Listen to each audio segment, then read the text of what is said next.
As the team transitions to Royal, so do we. It's the Royal Round, a virtual roundtable, if you will, weekly, that has a pretty blank canvas. So we have commissioned these artists to fill in portraits of athletes, of celebrities, of community, and who knows what else. More than 900 games played as a Sabre and in his NHL career, Rob Ray. Marty Biron, also massive games played numbers, and like Razor, longtime analyst for this team, and 8 years in the play-by-play chair, and burgeoning guitarist Dan Dunleavy, round up round. So guys, why are we doing this? Let's let the guy that has 800 games play. Razor, you lead us off because I feel like I don't want to step on your toes. I know what you can be like in the locker room and how you can give it back to guys. So here's your floor. You take it away, Rob. No, I think that it's just nice being able to see you guys once again and actually stay in touch a little bit. But it's nice to hear the stories of what everybody's doing. But, you know, I think right now I think it's just fantastic just to sit and have an opportunity to tell some stories and, you know, see what's going on and talk about a few things that's going on in the world. It's fantastic. You know what? It's Razor. The first thing you said when we come on this call is you said, well, finally we got a good team to watch with the 99 playoffs starting to be shown. So I think you went a little light there. It was a fun last 3 weeks to watch the 06 run. I'm going to enjoy watching the 99, but as you said, it's good to see you and Dan as, you know, we've been quarantined and self-isolating. So, Dan, it looks good with the guitar. I know you've been playing a few riffs here and there, so you must be doing well. I am doing well. I just want to thank Duff for, I finally figured out what Royal Round means. I had no idea what the title of the show was all about, but I get it now, finally, with the introduction of the show. So, hey, with all this quarantining, as Razor knows, at the best of times, the brain's kind of piecing things together a little slowly. So I just figured out what Royal Round means. So on behalf of everyone who is watching this for the first time, thank you, Duffer, for pointing me in that direction. And thank you in advance for building a theme, intro and extra, with your guitar skills that will develop as this show does as well. Oh, no. Razor, you do get first word on why you are excited to bring 1999 back to the masses. What was it about that team that you want people to know about? Well, I think when you look back and from my experiences and memories of it, that it was a special team. It was a special group of guys. And I've had a chance to talk to a couple of guys, you know, leading up to this. And, you know, the first thing that comes out of their mouth is how close the team was and how tight we were on and off the ice. We're all young guys. There was only a handful of guys on the team that were actually married. So we spent a ton of time, not only at the rink, but away from the rink and on the road together. And we experienced a lot of things. We grew up together. And I think that it was a year and a span there in those few years that you really got to know each other. And I knew everything about every player on on the team, you know, their families, where they were from, their upbringing, everything about them, because, you know, we did spend that much time together. And it was a team that it wasn't full of stars. Yeah, you had Dom, and your next biggest guy would be Michael Pekka on that team. And for the most part, it was a team that responsibility was spread across the board. Everybody knew their role. But I think the biggest thing is how hard we played. And, you know, and most nights you were going into games and skill-wise, you're on the lower end of it. But we made it so difficult most nights for teams that, you know, down the road, you've talked to teams and players that played against us, and they said, we just didn't like playing against you because the style of game you played, it was one of those, you came at us hard early, kind of set the tone, and we were able to maintain that for 60 minutes, and teams just looked to get away from us sometimes. All right, the more important question is, Dan and Marty, what were you listening to, what were you wearing, and what were you driving in 1999? Oh boy, listening to, I was probably in the Green Day live Bush, like that, a little bit heavier type music that you would blast in the locker room. Listen, I was in Rochester. I played for the Rochester Americans 98, 99. We did have a cup run. It was a Calder Cup run that year that fell short, just like with the Sabres. But and I drove a Nissan Pathfinder that was maroon with some gold lettering around it, a big subwoofer in the trunk. It was blasted. It was good. I love that car. Danny? Well, just for time's sake, I'll say it was probably something Van Halen. But the car back then was the teal blue or teal green Chevy Cavalier that apparently was the big car back then. But I put I think 350,000 K on that thing before she wouldn't start again. That's Yeah. I didn't have the woofer, Marty. Sorry. What about Razor? What were you driving? Probably that same car you had for 10 years. Marty, I think it was the Taurus, actually. Exactly. That old gray Taurus I had. That thing was beautiful. Dave Anderchuk taught me early in my career. He says, hey, save your money. Don't spend it on cars. He had an old Chevy car that he had. It was one of those small compact, and literally took the front seat. He was so big, and literally almost using the back seat as where he sat to drive this car. And that's something I took away from him. And I never really put a lot of emphasis on the car I drove. And I can remember when I finally got rid of that car, pulling out of the back of the rink, turning left after a game, the whole right front tire just caved underneath the car. And it was like I literally got it back into the parking lot, got a ride home with somebody, and went and got a new car the next day. And they came and picked that one up for the back parking lot. So try to get the best out of it. Andy's car sounded like it was in need of a treatment from Gotham Garage, a great series on Netflix. You know who was a child of the 90s? Kyle Okposo. Let's get Booker T into the round. And as much as everybody in Western New York was watching in 1999, the Sabres' run to the Stanley Cup Final, which we're reliving now on Sabres Classics on MSG, much of America right now is definitely watching The Last Dance on ESPN on Sunday nights, and the focus on the incredible run of the Chicago Bulls and Michael Jordan's piece in it. Kyle Okposo, what were you loving about Jordan then that you still love about Jordan now? His competitiveness just second to none. It just seemed like, especially at that point in his career, he just didn't allow his team to lose, and he just took it upon himself to do that. And just the way that his presence on the court was something that is, for people that never watched him play, that are getting a little bit of a taste of this documentary, it's just, his presence was unbelievable. And always knew when he was on the floor, all eyes were on him. And that was something that not very many athletes have, is that commanding presence. And he has it, and Tiger has it. And after that, in my lifetime, in the way that, since I've been watching sports, I can't think of anybody else that has it like those two guys. No, I didn't realize, Cal, that you were a big basketball guy until I watched the NBA skills competition, the slam dunk contest, in your apartment in 2010 when we were with the Islanders, and you were like into it. You were in the TV, you're jumping up. Like, you were a big basketball guy growing up? Yeah, I was. I watched the Bulls win their first 3 championships before I ever watched a hockey game. I mean, I was basketball was my first love. I didn't watch a hockey game until I was 6 years old, and by that time, I was already outside pretending I was Michael Jordan at UNC. Like, I never saw him play at UNC, but I knew he went there. I had all Tar Heels gear, all Bulls stuff. Like, I mean, he was the man in my eyes, and way before I started doing anything with hockey. Kyle, you know what I find interesting. Sorry, Brian, about the Michael Jordan story. I have read Phil Jackson's book, 11 Rings. Have you read that one? I read part of it back in the day. Yeah. So the thing that stood out to me about that, and then maybe you can comment on the greatness of Michael Jordan. Part of that greatness that I assume will be talked about in the series is how he could go off and win a game on his own if he had to and needed to. He had that kind of talent. But Phil Jackson kind of taught him how to share the ball more often with teammates so they could go on those runs. And that's sometimes hard for the greatest players in any sport, isn't it? To whether it's give up the puck or give up the ball, or maybe be less aggressive on the golf course for Tiger, who's so aggressive in order to be the best.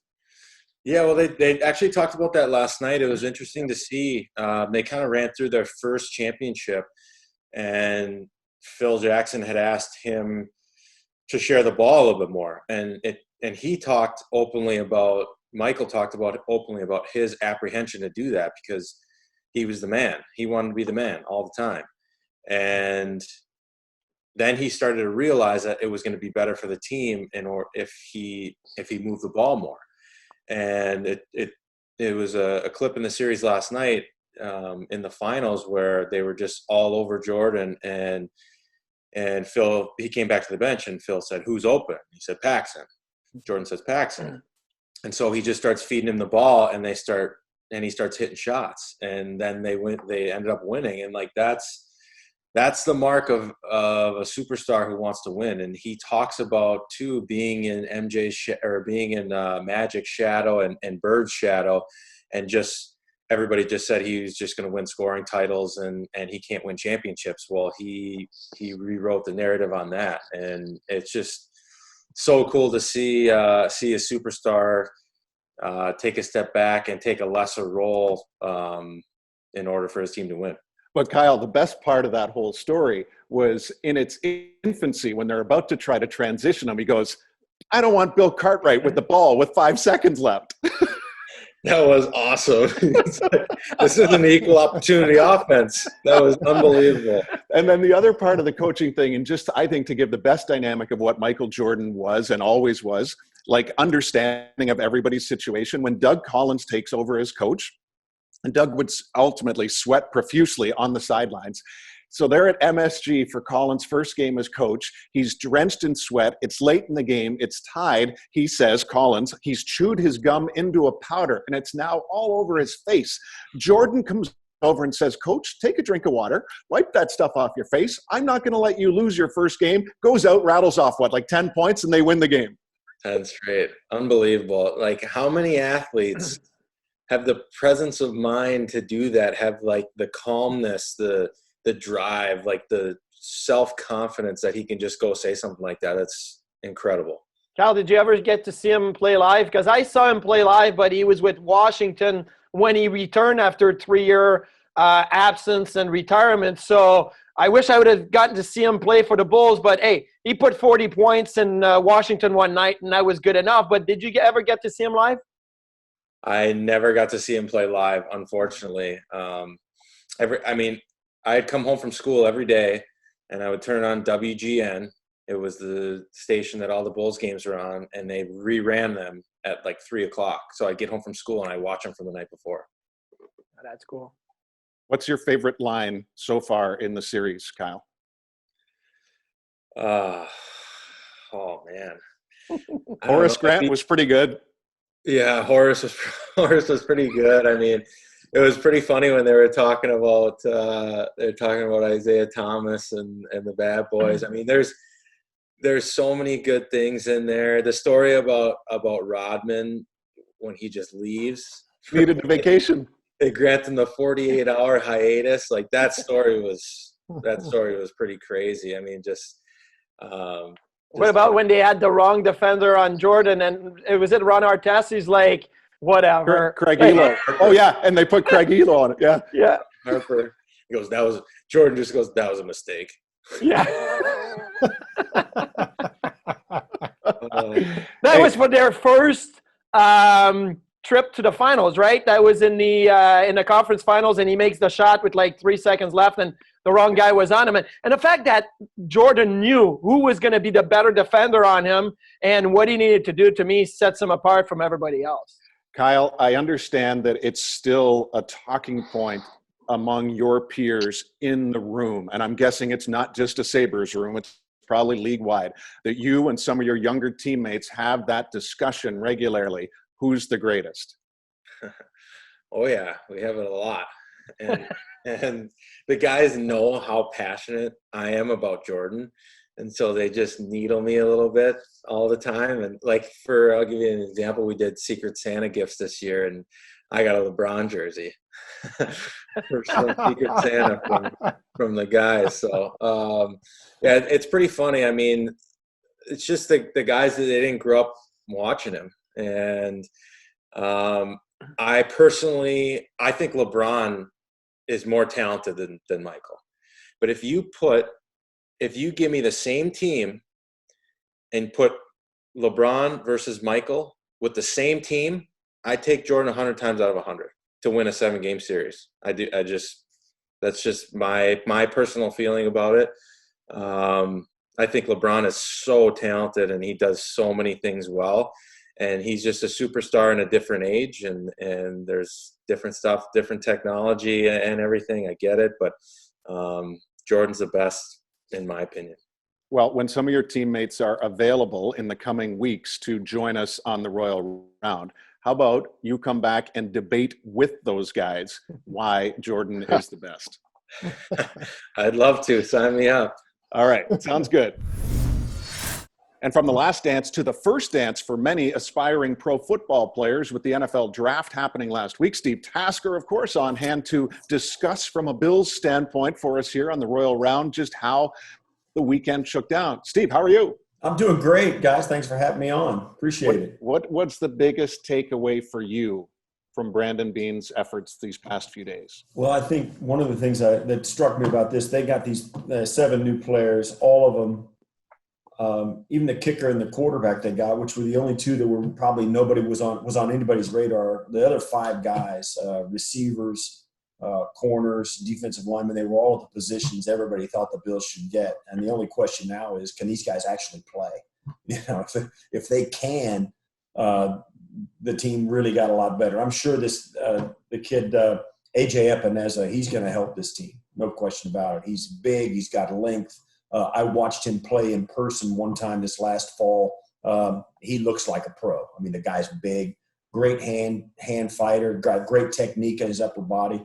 The people were scared off of him because he can't run fast. Well, he does weigh 280 pounds, and he's 6'6", too, so he runs fast enough. He's going to be a really good player. And the running back, Zach Moss, he's going to be a really good player too. You'll see both those guys in the Bills uniform for sure this season, and they're going to contribute in a big way. Steve, Dan Dunleavy, great to see you. You know what I really enjoyed about the draft? That nobody wanted it to happen the way it had to happen because of what we're going through. But I think when you saw the genuine reaction of all the players at their mom and dad's home with their family, and yes, all the pomp and circumstance had to be peeled back a little bit, but you really just kind of peel all the layers down to what that moment means to all the guys. How were you kind of taking that in, seeing them at home with their family on the couch? And it's still the same thing happening. It just looks a little different. Right. I don't know about you guys. I mean, for me as a former player, I got more of what I wanted and less of what I didn't want. It was great. I don't need the red carpet. I don't need the 200-yard walk from the green room in Vegas or Nashville or Philly or Chicago. I don't need to see this guy grab a hat and walk in a suit 200 yards to give the commissioner a hug. I do want to see his friends and his family and the reaction that they have. Because, I grew up with 3 older brothers and my mom and dad, and it was just men in our house. We grew up watching football on TV, and to them, when their youngest son got drafted in the NFL, I was at college. They were, and nobody wanted. I was like 226 taken overall, so it was like day 9 of the draft. But that's the reaction. People want to see how much it means to these kids. Even the first rounders, the guys who know they're going to get drafted, but the kids in the 3rd, 4th round that you don't know for sure if there are. Those are the reactions that are so genuine, and you get an idea of the kind of lifelong dream it's been for these kids to be on this stage at this moment, and their family, and to be there and watch that. That's what I wanted to see, and we got a lot of that this weekend. I thought for that reason, it was, in a lot of ways, it was a better draft for me than some of the other stage productions they put on in recent years. Steve, do they know leading up to it that they're going to be picked at that pick, or were they first initially hearing it when it's announced by the commissioner? No, they hear it before you hear it, but only seconds. The club will be on, and they'll probably get a quick heads-up phone call. Like, say, for instance, this AJ Epineza got called at 54th pick of the draft. When it got to about 49 or 50, they start reaching out to the players they're probably going to draft, maybe 2 or 3, maybe just 1, and say, hey, listen, if you're here in 3 picks, be ready. They don't want the kid going to the bathroom, when they try to reach him, right? So that never happens. Right. So No. So they'll give the kid a heads up, and then they'll pick up the phone and call him before it's announced publicly, but just barely before. It all happens pretty fast in that moment. But, yeah, the club calls the kid, and they say, hey, listen, everything okay? You're all set? Are you ready to be a member of the Buffalo Bills? And then the commissioner has got it. He walks up, and he makes the call. Yeah, so the player knows, but only maybe a minute or two before it's announced. See, what's it like? Because when these guys get drafted, they're turning pro. They're going to the NFL. Most of them are going to have a roster spot next year. When we get drafted at 18 in the National Hockey League, we know we're 3 years away from playing pro, maybe 5 years away from playing in the NHL. If it's that, it could be 6, 7 years. So what's the difference? What's it like to know you're getting drafted and now all of a sudden you're a pro and you have to act and start being a pro? It's not as big a jump as you might thinking about it in hockey terms, because all these players have had a college experience. They've lived independently on their own at college. They've been going to class. They work in their own schedule to a certain extent. They're kind of in charge of their own life at college for as much as you would think. So it's not like they're going from their mom and dad's basement all of a sudden into the spotlight. They're taking the opening face-off at Madison Square Garden. It's not like that. But it is for a kid, for me, when I was a senior in college, I looked 10 years old. And I walking into a locker room and I came into the league, the offensive linemen were, I was like Dean Steinkuhler, Mike Munchak, Bruce Matthews. These are guys that are 6'5", 285 pounds back in the day, and they were all taken. It was a steroid era in the NFL, and they were 285 with 36-inch waists, and I'm bebopping into the locker room as a 5'9", $180 little white boy who looks like somebody's kid brother, literally. You got to make your way in that environment, and you know what it's like. A pro locker room's a tough crowd. You gotta be well enough within yourself and comfortable in your own skin to go in there and make your way. That's really the big jump. You're getting 20, 22-year-old kids in there, and they're walking right away into a group where guys are 30 years old, got a wife, kids, mortgage, and side businesses that are worth a couple of $1 million. So that is a big adjustment. What made you love hockey, and what do you remember about the Sabres run in '99? Hockey's the best live sport there is to watch in person, in my opinion. You get in the arena and you get a sense of how different – you got to skate on ice skates, which I grew up – in the state that I grew up, when I grew up, there wasn't even an ice rink in the state of Kansas. Not a single ice rink. I never saw anybody ice skate in person before. And to see the amazing set of skills you have to have just to get on the ice and hold a stick and skate back, it's so – contrary to just going out and playing ball in the yard, playing soccer, playing football, playing basketball. You get to stand on your feet. And plus it moves so fast. And the skill set is so different than anything you'll see in real life. It's compelling to watch. The speed and the skill and the way the game develops, I think it's a great live sport. And it caught me as soon as I got into Buffalo. Plus, everybody and I wanted to fit in, right? So everybody in Buffalo had this thing about the Sabres, and I wanted to, all right, what's it about? What's this, what's it like to be a hockey fan, right? And you go to the old odd, and you find out pretty quick that it's a rough and tumble game. It was great. I loved it. And I got a chance to go to Dallas for Game 5 in the '99 series. Then came back for the final. I was here for the final game, for the no-goal game as well.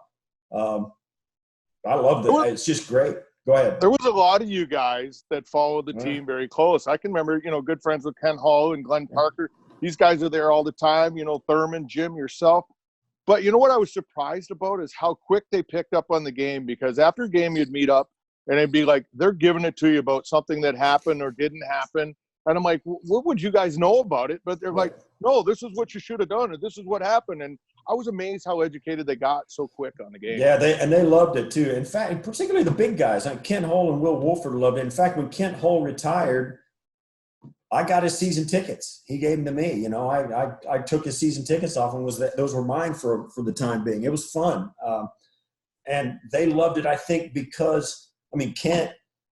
He loved the poor man's odd club, man. He'd go down and get a fried bologna sandwich, right? And because the guy who knew who he was, he was always sticking extra stuff on for him, right? So And I remember too, kind of time or two, I was down in the locker room checking you guys. I've still got one of your sticks, Rob, although it's kind of worn out because my kids got it and they've been using, they use it on the driveway and on our pond hockey. It's the best place for it. And it's like 2.5 decades old, so it's pretty threadbare. I'm kind of looking for a new one if you guys can scooch me one. But, not a problem. Right. So Razor doesn't have any sticks he could share. No. So, There's like 1,000 under New jerseys back there. Used them. I just carried them around, so they're all in good shape. So I don't know what it was, but the game spoke to us. I think too, when your game began, the season, our game, we were in town. It wasn't the off season for us. It wasn't like baseball when everybody's back in Georgia and in LA and Texas and all that. When you guys started your season, we were all together, and we talked.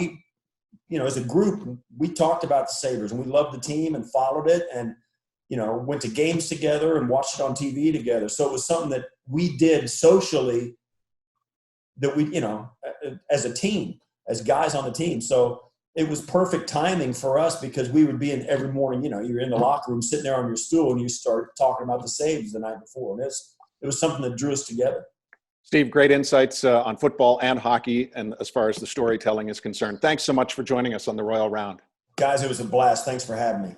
Thanks, Steve. Like our previous guest, Kyle Okposo, Steve Tasker are a big part of this community, and even at this time, so many royally good stories to discuss. So many stars in this community. Let's put the spotlight on a few. Razor? Well, I think all the frontline workers out there right now, Duffer, that are making the sacrifices for us to try to make mankind better and solve this problem that we're dealing with right now. And, it's a huge sacrifice for them, being away from their families and putting themselves in harm's way that, in my eyes, they're true heroes. And I just want to thank them. They're the number one guys out there and ladies. Danny?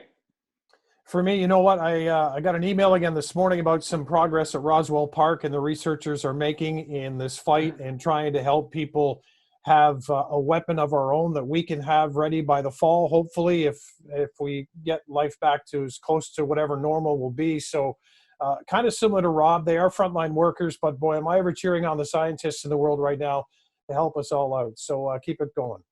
Great. Yeah, Marty? and Dan, as you pointed out with Roswell, we did Bald for Bucks just before the season went on pause. So there's many other people and students that are not getting to do their Bald for Bucks in their school. They're still doing it and putting it on social media. So great job continuing the effort for Bald for Bucks. And also quickly, I wanted to recognize a couple of ladies back in Canada, Haley Wickenheiser and Joanie Rochette. Now, those two, Wickenheiser is the front line trying to get equipment to the hospitals, and she's been working in ERs and she's done great. And Joanie Rochette, she's just got her medicine diploma from McGill University Friday. She's now going to be going into a retirement home and lending a hand with all their needs over there. So a couple of former athletes in Canada that are really doing a masterful job on the front line right now. Well said. And the button we all want to push is the pause. We want to unpause everything and get going. But the buttons we can push right now are the ones that you guys mentioned on social media. And I would just say this, there is so much good in the world that is being shared right now. And that's the key word. Don't just hit the like button, make a retweet and put a comment in and continue the encouraging words that go with these stories that are so good right now. These people deserve the attention, and we all need more good stories. So let's share them, and we will undoubtedly have more like that next week on the Royal Round.